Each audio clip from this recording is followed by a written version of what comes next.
আমরা এখন কোথায় আছি? সলব কেন আসছি? গোল খাবার জন্য। কেমন লাগলো? অনেক ভালো। একদম পিওর অরিজিনাল দুধের।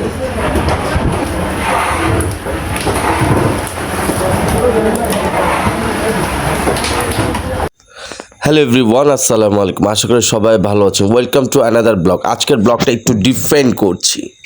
আসসালামু আলাইকুম। আমাদের গন্তব্য হচ্ছে এখন সলব স্টেশন। তো সবাই দোয়া করবেন আমরা যেন সুস্থভাবে পৌঁছাতে পারি। বেশ কিছুদিন যাবত চিন্তা করছি কোথায় যাব, কি করব, কোথায় গেলে স্পেশাল ডিফারেন্ট একটা খাবার খেতে পারবো। সেই জন্য আজকের গন্তব্য হচ্ছে উল্লাপাড়া রেল স্টেশন। আজকে আমরা গোল খাবো, মাঠায় খাবো। সেই জন্য কিছু ব্রাইবাদার মামা সবাই একসাথে হয়ে আজকে আমাদের গন্তব্য হচ্ছে উল্লাপাড়া রেল স্টেশন। আপনারা অনেকে জানেন আমি এখন অবস্থান করছি সিরাজগঞ্জ এনায়েতপুরে। আজকে আমাদের গন্তব্য হচ্ছে গোল খাবো। কিভাবে খাবো, কোথায় যাব, কিভাবে যাব আপনার সাথে সব কিছু শেয়ার করব। যাওয়ার পথে একটা চায়ের বিরতি দেওয়া হয়েছে, যেহেতু অনেকটা টায়ার্ড, অনেকটা পথ আমাদের পাড়ি দিয়ে তারপরে আমাদের গন্তব্যস্থান পৌঁছাইতে হবে। দেখতে পাচ্ছেন আমরা 3টা বাইক একসাথে রওনা হয়েছি, টোটাল আমরা 6 জন। মামু আমরা কোথায় আসছি? এখন আমরা সলব আসছি।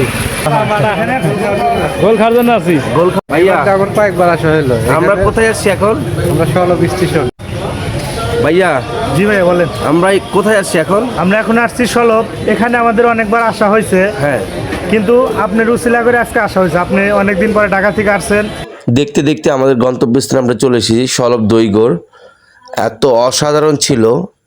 বেশ কিছু স্পেসে আমরা মাঠা খেয়েছি, দই খেয়েছি, বাট ইউ ক্যান বিলিভ, আপনারা কল্পনা করতে পারবেন না এত অসাধারণ ছিল ওদের এনভায়রনমেন্টটা, ওদের ফ্রেশ দুধ। কল্পনা করা যায় না ওরা এত সুস্বাদু করে তৈরি করতে পারে। এত পরিমাণ সুস্বাদু ছিল গোলটা, আপনারা দেখতে পাচ্ছেন। এটা হচ্ছে মাটা গোল দুইটা মিলে। চলেন আজকে আমরা ট্রাই করি। কিন্তু আজকে আমরা গোল এবং হচ্ছে মাটা দুইটা ট্রাই করেছি, বাট স্পেশাল ছিল গোলটা। আপনারা যদি গোল খেতে চান অবশ্যই আমি ঠিকানাটা দিয়ে দিয়েছি, সেখানে যোগাযোগ করে আপনারা চলে আসবেন। অসংখ্য ধন্যবাদ আমাদের সাথে থাকার জন্য। দেখা হবে নতুন কোনো ভিডিওতে। সেক্ষেত্রে আপনারা আপনাদের সুবিধার্থে আমি ঠিকানাটা আবার মেনশন করে দিচ্ছি। দেখা হবে নতুন কোনো ভিডিওতে। সেক্ষেত্রে আপনারা সবাই ভালো থাকবেন, সুস্থ থাকবেন। আল্লাহ হাফেজ। আসসালামু আলাইকুম রহমতুল্লাহি ওয়া বারাকাতুহু।